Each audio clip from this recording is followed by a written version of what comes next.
शिवसेना आणि मनसेच्या युतीची चर्चा चालू आहे। यामध्ये गुलाबराव पाटील यांनी सुद्धा सांगितलेलं आहे की एक ठाकरे आमच्याकडे आले तर त्याचा आनंदच होईल। त्याचबरोबर मनसेच्या वतीने सुद्धा सांगण्यात आलेलं आहे की राजसाहेब ठाकरे ही मराठी जनतेच्या हिताचा निर्णय घेतील। त्यामुळे शिवसेना आणि मनसे ही एकत्रित येतील, यांची युती होईल याची दाट शक्यता दिसत आहे। पाहूया नेमका विषय काय। देशामध्ये सध्या राम मंदिर निर्माणासंदर्भामधलं आणि 22 तारखेला राम मंदिराचं उद्घाटन आहे, या संदर्भामधलं एक धार्मिक असं वातावरण आहे, त्याची फार मोठ्या प्रमाणावर चर्चा चालू आहे। आणि त्याचबरोबर महाराष्ट्रामध्ये सुद्धा हे जे काही युती सरकार आहे, शिंदे सरकार आहे, यांचं यातल्या शिंदे यांचं आणि राज यांचं एकत्रितपणे हे येतील यावरती सुद्धा मोठ्या प्रमाणावरती चर्चा चालू आहे। राम मंदिर उत्सव हा महाराष्ट्रामध्ये अतिशय उत्साहामध्ये साजरा व्हावा या बाबतीमध्ये ह्या दोन्ही नेत्यांमध्ये एकमत आहे आणि हाच हिंदुत्वाचा धागा पकडून हे दोन्ही नेते एकत्रित येतील अशा पद्धतीच्या चर्चा आहेत। शिवसेना असेल किंवा मनसे असेल, दोन्हीकडील जे काही मंत्री असतील आणि नेते असतील, हे सकारात्मक प्रतिसाद किंवा सकारात्मक अशा पद्धतीची प्रतिक्रिया देत आहेत आणि त्यामुळे ह्याला विशेष असं महत्त्व आहे। दोन्हीकडल्या नेत्यांचं मत काय आहे आपण ते सुद्धा समजून घ्यायचा प्रयत्न करू। शेवटी एका विचाराचे आहोत, हिंदुत्व हेच आमचं राष्ट्रीयत्व आहे, भगवा झेंडा हाच आमचा विचार आहे। त्याच्यामुळे काय सांगता येत नाही, ते शेवटी ठाकरे आहेत आणि ठाकरेंनी हिंदुत्व या राज्याला सांगितलेलं आहे। त्यामुळे एक ठाकरे आमच्याकडे आले तर मला तरी असं वाटतं त्याला आमच्या बाबतीमध्ये आम्हाला आनंदच।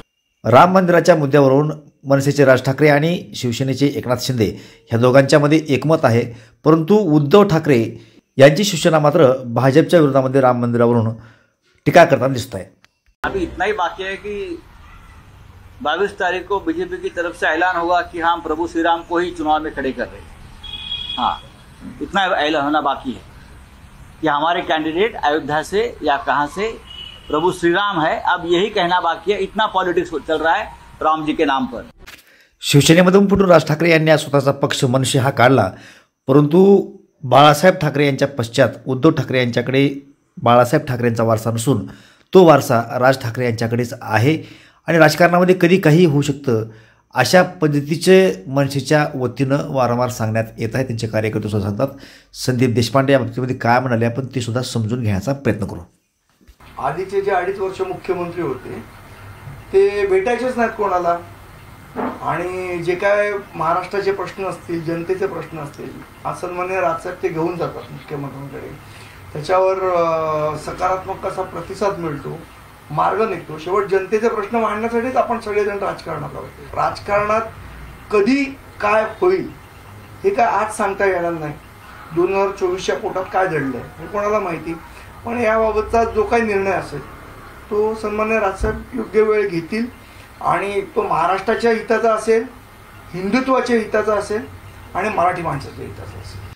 शिंदे यांची शिवसेना आणि मनसे दोघांच्याही बाजूनं सकारात्मक अशी भूमिका घेतली जाते आणि त्यामुळे ही भूमिका त्यांना सोयीची आहे का या बाबतीमध्ये चर्चा आहे। दोन्हीही पक्ष एकत्रित येऊन जर युती यांनी केली तर याचा फायदा होईलच, परंतु त्याचबरोबरनं हे भाजपला सुद्धा फायद्याचं ठरू शकणार आहे। अशा पद्धतीची युती झाली तर शिंदेच्या शिवसेनेला या निमित्तानं राज ठाकरेंचा चेहरा आणि नवनेतृत्व लाभेल। त्याचबरोबरनं शिंदेच्या शिवसेनेच्या कार्यकर्त्यांमध्ये मनसैनिकांची सुद्धा भर पडेल। ठाकरे शिंदेच्या युतीची लोकप्रियता महाराष्ट्रामध्ये वाढेल। आमदार अपात्रतेचा निर्णय मुख्यमंत्र्यांच्या विरोधामध्ये गेला तरी विलिनीकरणासाठी भाजपऐवजी मनसे हा पर्याय उत्तम असणार आहे। त्याचबरोबर हिंदुत्व मराठीच्या मुद्द्यावर एकत्र आलेल्या महायुतीत राज ठाकरे हे एक नवं आकर्षण असेल। उद्धव ठाकरेंच्या टीकेला प्रत्युत्तर देणारा ठाकरे शिंदेच्या शिवसेनेला आणि महायुतीला मिळू शकणार आहे। महायुतीत देवेंद्र फडणवीस, अजित पवार यासारख्या नेत्यांना अंगावर घेण्यासाठी राज ठाकरे सक्षम आहेत। मुंबईत दोघांची ताकद वाढेल, त्यासह महायुतीचीही ताकद वाढेल। ह्या सगळ्या गोष्टी साध्य होणार आहेत।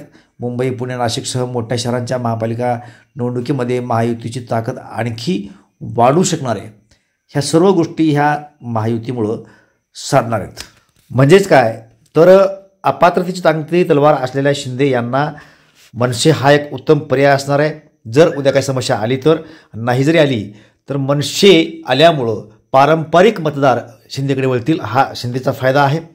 मनसेचा सुद्धा फायदा आहे की इतक्या वर्षापासून सत्तेमध्ये ते आहेत, परंतु सत्तेमध्ये त्यांना येता आलं नाही राजकारणामध्ये असून, आणि या निमित्तानं मनसेसुद्धा स्थिर राजकारण करू शकेल, सत्तेमध्ये येऊ शकेल। त्यासाठी एक फार मोठी संधी मनसेला मिळू शकते। आणि ह्या दोघांमुळे भाजपला सुद्धा जी काही शिवसेनेसोबत पारंपरिक अशी युती होती ती युती केल्याचा फायदा ह्या दोघं आल्यामुळे होईल. म्हणजे उद्धव ठाकरे नसल्यामुळे जे पुढील इलेक्शनला जो काही घाटा होणार आहे तो निश्चितपणे होणार नाही, कारण मूळ शिवसेनेचेच हे दोन्ही पार्ट असल्यामुळं भाजपचा सुद्धा या ठिकाणी फायदा होणार आहे. आणि त्यामुळे ह्या सगळ्या गोष्टी लक्षामध्ये घेऊन ही युती जर एकत्रित आली आणि ही महायुती झाली तर निश्चितपणे भाजप, मनसे आणि शिवसेना शिंदे गट ह्या सर्वांना त्याचा फायदा होणार आहे. या बाबतीमध्ये आपल्याला काय वाटतं ही आपली मतं निश्चितपणे कमेंटला कळवा. माहिती आवडली असेल तर व्हिडिओला लाईक करा, चॅनलला सबस्क्राईब करा. लवकरच भेटू. जय महाराष्ट्र.